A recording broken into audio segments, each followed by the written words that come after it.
Eh naman eh, ano, hindi naman sasabihin mo kung hinilot eh, biglaan niya. Kung lumambot naman ngayon, maganda. Buwas mo sakit to eh. Alin? Katawan. Oo. 10 kilo. Ba't nahilot ka ba dati na?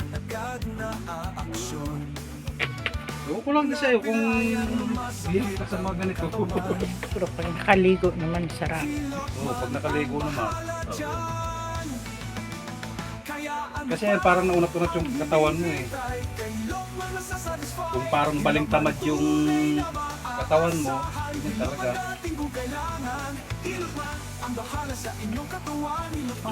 Katulad niya, dapat may nalagotok din dito. Wala eh. Ibig sabihin okay lang yun. At least naunat-unat ka man. Ang mahahirap niya nakaganyan oh. Dapat tinamaan ka ng lamig. So, ewan ko lang dito sa may tuhod mo. Ang takbo hindi. Hindi na ang ulo. Kaya siya ay nabalikan. Masama man ang iyong pakiramdam.